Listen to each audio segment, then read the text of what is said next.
have a lot to say. So today I want to share some mental nutrition. Back prior to 2012, I'm going to be honest when I'm going to say that I did not believe literally everything that was in the Bible.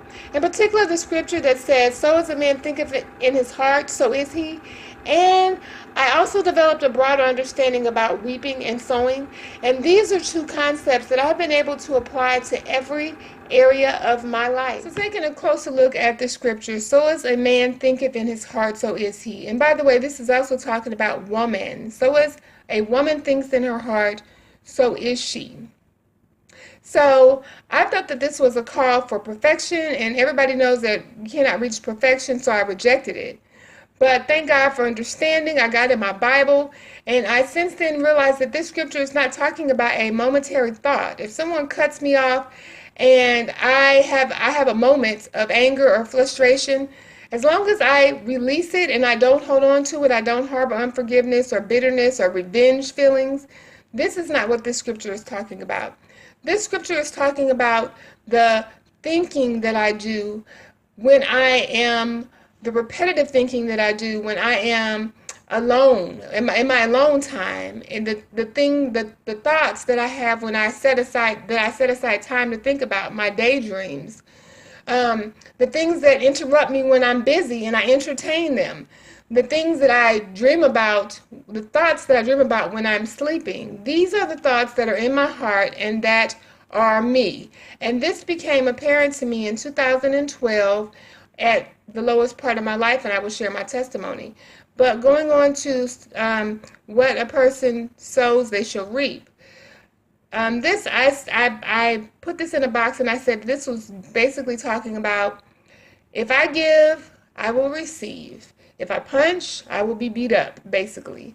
But since 2012, I realized that this scripture is talking about every area of my life. So, I already mentioned in another video, I was an arrogant eater. I was an ignorant, arrogant eater. How dangerous is that? So I would be in the grocery store. I didn't care about labels. I didn't care about ingredients. The FDA, the government said it could be on the counter. I'm going to eat it. I wanted to satisfy my flesh. I would not eat vegetables. I did not drink water. I wanted my donuts, my cookies, definitely my Pepsi, my Captain Crunch, my random hot dogs, whatever I had a taste for. And I was sowing into something. I know that now through knowledge and the research.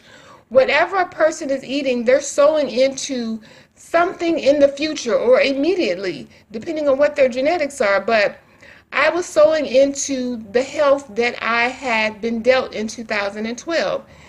The way that I was eating, I could have had any number of fallout. I could have had liver failure, kidney failure, diabetes, depression, dementia, irritable bowel syndrome, chronic acid reflux, migraine headaches, chronic sinus infections. That is sowing. Whatever I do regularly is going to have some sort of an outcome. So back to 2012. I'm at the lowest point in my life. But prior to then, I felt like I'm human. I'm a human being. It's human nature. I'm not doing anything wrong, physically doing anything wrong, but let me have my moments. Let me have my romance movies. Let me have my slow jam. Let me have my novels. Let me have my TV. I'm grown. I need an outlet. Let me have it. It's not hurting anyone. I don't want a married man. I don't want anyone in particular, but I need this. I need this relief. So, and I thought that I could handle whatever the fallout was.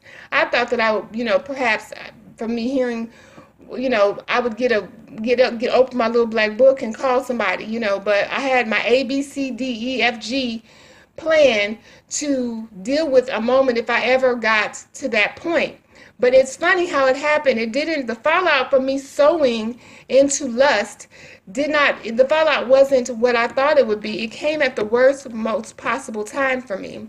So 2012 comes. It's a total reset for my life. I am heartbroken. I'm confused. I'm scared. I feel alone. And I'm crying out to God. I would cry so much that I could not breathe out of my nose. My heart was broken. I would be asking God to save me, to heal me, to have mercy upon me, to forgive me. I was begging for my life in my alone time, my personal time. No one knew that I was doing this. And I would be praying, crying out to God, and all of a sudden, a sex thought would pop in my head. Now, this was very detrimental because I was already confused and very mentally fragile. It severed my prayer for that moment. It was trying to deter me from praying, period, because I felt guilty. I felt surely God is angry with me.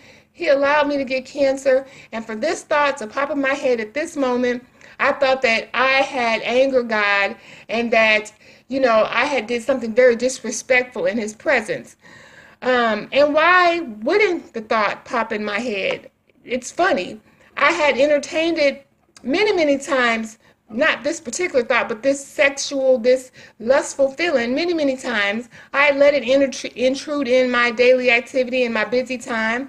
I set aside time to think about things like this. I dreamt about things like this. So why wouldn't it interrupt my prayer? It was in my heart, it was in me, and it was used to running amok and doing what it wanted to do. So I felt I didn't need it at that moment. I didn't need to feel any more guilty than I had already felt due to my circumstances. It was just something else to deal with in what I was already struggling with, life and death. And had I not been sowing into it, that thought would not have come at those moments when I was trying to communicate and get a blessing and favor from God. If I was an angry person, anger would have come out. I would have been angry with God. Or if I was a hardy person, I would have been like, how dare this happen to me? Whatever I was prior to this critical time in my life would have come out of my heart. So, and by the way, I did have good things in my heart. So thank God I did have humility in my heart. And so at my lowest moment, I was able to humble myself before God. And I had some of the word in my heart, and I was able to quote scripture, even though I had to quote them hundreds of times. By his stripes I am healed. That was in my heart, and that was a tool that I was able to use. And I also had Jesus in my heart, and I thank God for it. But basically what I just wanted to say is that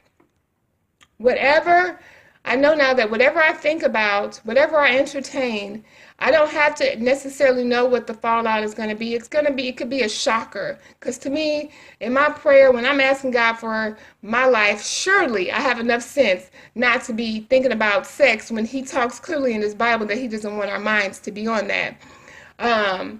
It can be something that's shocking. So I'm not going to invest my time in things like that. I think I've said all I wanted to say. Hopefully this is helpful to someone. Until next time, thanks for watching.